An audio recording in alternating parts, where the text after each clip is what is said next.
আমাদের বাড়িতে আরেকটি পূর্ণাব রবি ঠাকুরের মূর্তি, এবং যেখানে লেখা আছে চিত্ত জেতা ভয় শূন্য উচ্চ জেতা শির। এইখানেই আমাদের সান্নিধ্য রবি ঠাকুরের। আর যে গাছটি রবি ঠাকুরের পূর্ণাব মূর্তিকে অভিনন্দিত করছে, সেটা হচ্ছে রবি ঠাকুরের প্রিয় গাছ রক্তকরবী, যেটা নিয়ে তার রূপক সাংকেতিক নাটকও ছিল।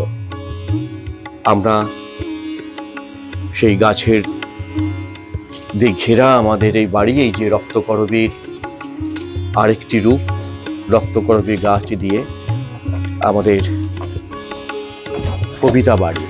Where the mind is without fear and the head is held high, where knowledge is free, where the world has not been broken up into fragments by narrow domestic walls. এই হচ্ছে আমাদের কবিতা বাড়ি। রক্তকরবী দিয়ে ঘেরা আমাদের এটা বাড়ির দক্ষিণ দিক, অর্থাৎ একদিকে আমাদের বাড়ির পশ্চিম দিকে দেখালাম, আর এটা হচ্ছে দক্ষিণ দিক। সেখানে এই যে রবি ঠাকুরের পূর্ণাব মূর্তি, যা রক্তকরবীতে ঢেকে রয়েছে, সবুজ ব্যাকড্রপের উপর সাদা তুলির টানে রবীন্দ্রনাথ, এবং তাকে যেন প্রণতি জানাচ্ছে রক্তকরবী।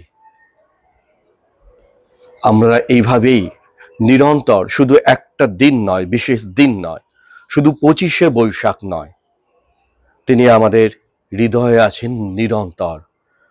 ভালোবাসায়, অনুপ্রেরণায়, উপলব্ধিতে, আমাদের শ্রদ্ধায় এবং আমাদের প্রতিটি শ্বাস প্রশ্বাসে রবীন্দ্রনাথ থাকেন এইভাবেই প্রতিটি ক্ষণে আমাদের সঙ্গে।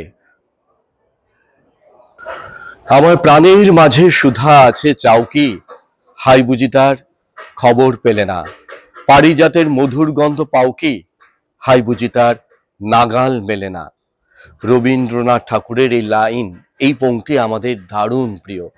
সেই পংক্তি দিয়েই সাজানো আমাদের এই ওয়াল, আমাদের পিআর স্টুডিও এই ওয়াল। আমরা রবি ঠাকুরকে প্রণতি জানাই প্রতি সকালে, প্রতি প্রত্যুষে, প্রতি সন্ধ্যায়, প্রতি গহন রাত্রে এবং প্রতিটি ক্ষণে। তাই জন্য একটি বিশেষ দিনে নয় রবি ঠাকুর আমাদের কাছে, বরঞ্চ বলতে পারেন জীবনের প্রতিটি দিনে, প্রতিটি ক্ষণে তিনি রয়েছেন আমাদের উপলব্ধিতে, আমাদের অনুভবে।